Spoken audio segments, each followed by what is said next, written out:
So in this question 13.9, it is asked that calculate the height of the potential barrier for a head-on collision of two neutrons. Right. The height of the hint it is given that the height of the potential barrier is given by Coulomb's repulsion between the two neutrons, and when they just touch each other. Right. So assume that they can be taken as hard sphere of a radius 2.0 femtometer. Femtometer is equal to 10 to the power minus 15 meter. Okay.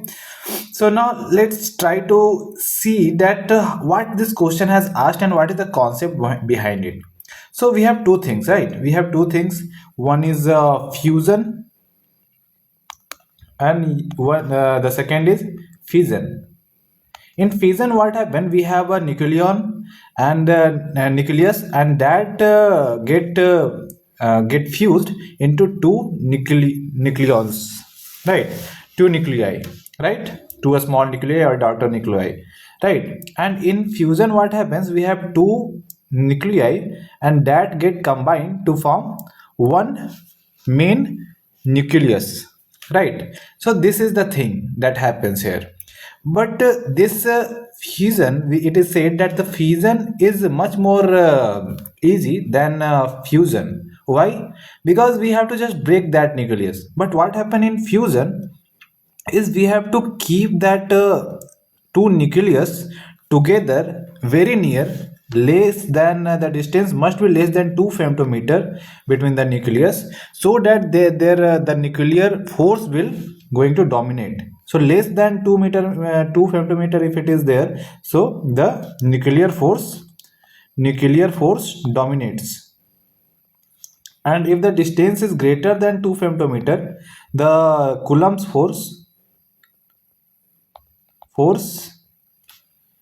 dominates, right? So for fusion, the distance between the nucleus must be less than 2 femtometer, that is 10 to the power minus 15 meter.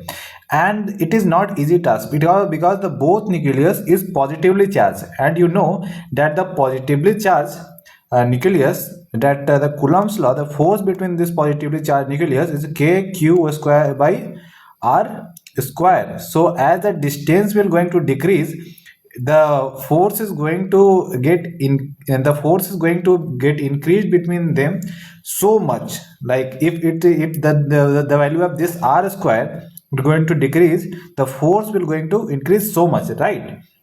So you can assume how much, what is the amount of or the magnitude of force you have to apply for keep that nucleus together or less than 2 femtometer, right? After that, once you have break that barrier, then the nuclear force will going to act, right? So this is the thing, and doing that needs so much amount of energy, and that energy is called potential barrier. The energy that you needed to keep that nucleus together so that the nuclear force will dominate is potential barrier. You have to cross that barrier, then you can say that both nuclei get fused between one nucleus, and we have the energies liberated, right? So this is the thing. By for achieving this, you have to like pass that barrier, potential barrier, right? And this barrier is calculated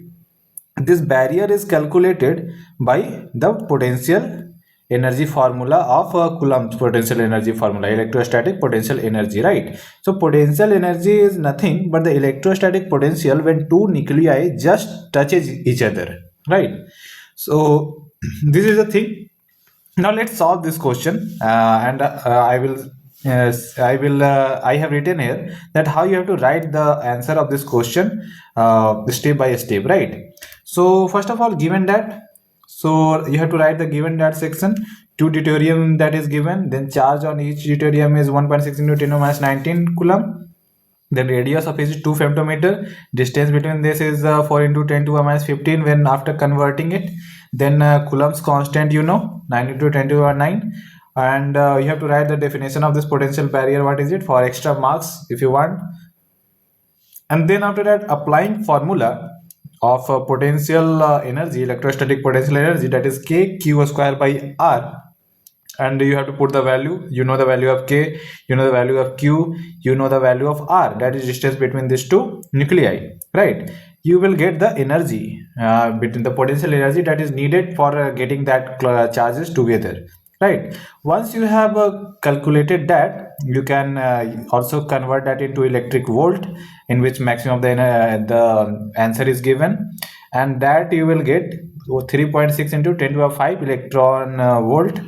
And that means you have to uh, apply the energy of 360 kilo electron volt, means 360 kilo electron volt you have to apply for keep that two nucleus together, and that needs a very large amount, very high amount of energy.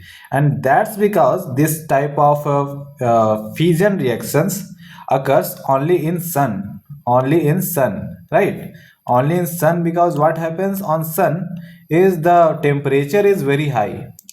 In sun the temperature is very high, nearly to million Kelvin of temperature we see of sun.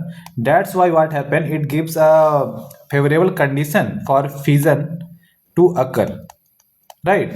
So what is the condition for fission to occur? High temperature in millions, then the pressure must be very high, and the material must be densely packed,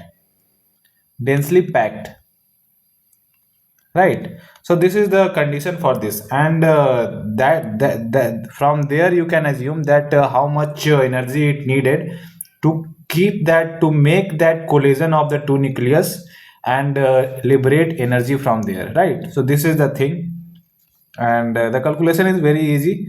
The video got longer because I want to explain the concept to you, that's why. Otherwise the calculation is very easy, right?